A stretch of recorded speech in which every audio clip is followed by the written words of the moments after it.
مرد کی ایک کمزوری پکڑنے سے مرد جان دینے کو تیار ہو جاتا ہے، اور وہ کمزوری ہے مرد کی من چاہی محبوبہ۔ عورت ایک تحفے کی بھوکی ہوتی ہے، وہ تحفے میں صرف مرد سے پیار، تنظیم اور تحفظ بڑی نگاہ چاہتی ہے۔ یہ اسے دے دو، وہ تمہاری ہو جائے گی۔ بعض دفعہ ہمدردی کی ضرورت نہیں ہوتی، بس دل چاہ رہا ہوتا ہے کہ کسی کے گلے لگ کر خوب روئیں۔ ایک ریسرچ کے مطابق ایک گلابی رنگ کی لپسٹک مرد کو زیادہ متاثر کرتی ہے، جسے مرد عورت کی طرف کھینچتا چلا جاتا ہے۔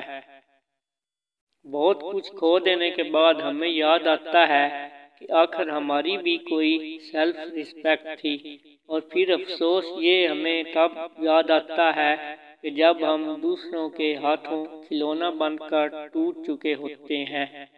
لوگ بھی نہیں بدلتے، بس ان کی دلچسپی ختم ہو جاتی ہے، یا پھر انہیں کچھ اور دلچسپ مل جاتا ہے۔ معصوم لوگ بے وقوف نہیں ہوتے، وہ بس سوچتے ہیں ہر کوئی اچھے دل کا مالک ہے۔ جب عقل پر پردہ پڑتا ہے تو سب سے پہلے سمجھانے والا برا لگتا ہے۔ محبت کا نکاح نامے سے تعلق نہیں، پر کبھی کبھی نکاح نامے پر کسی کے سائن ہوتے ہی کسی کی محبت کو طلاق ہو جاتی ہے۔ ہر وہ شخص گھٹیا کردار کا مالک ہے جو کسی کے دل میں جگہ بنانے کے بعد اس سے بہتر کی تلاش میں رہتا ہے۔ زندگی میں آپ کا نہ کوئی مستقل دوست رہ سکتا ہے اور نہ کوئی مستقل دشمن، اس لیے بعض لوگوں کی ہر بات کا جواب دینا ضروری نہیں ہوتا۔ عورت کو اس وقت تک مرد کی محبت پر یقین نہیں آتا جب تک مرد عورت کے حسن کی تعریفوں کے پل نہ باندھ لے۔ جب ہم کسی رشتے سے تھکنے لگ جاتے ہیں تب ہمیں اس میں صرف خامیاں ہی نظر آنے لگتی ہیں۔ ہم مشرقی لوگ جسے چاہتے ہیں پھر مکمل چاہتے ہیں، اس میں کمی برداشت نہیں کر سکتے۔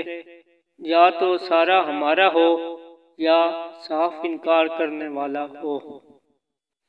انسان دوسرے انسان کو جو سب سے بڑا تحفہ عطا کر سکتا ہے وہ ہے وقت۔ اس سے قیمتی تحفہ اور کوئی نہیں ہو سکتا۔ اور پھر المیہ تو یہ ہے کہ ہمارا معاشرہ خودکشی کو تو قبول کر لیتا ہے لیکن پسند کی شادی کو نہیں۔ عورت کو سننے کے آداب میں سے ایک یہ ہے کہ سب سے پہلے اس کی آنکھوں کو سنا جائے۔ عورت ایسے مرد سے متاثر ہو کر صرف چند گھنٹوں میں اس کا بستر گرم کر لیتی ہے جو مرد خوبصورت اور خوش اخلاق ہونے کے ساتھ ساتھ دولت مند بھی ہو۔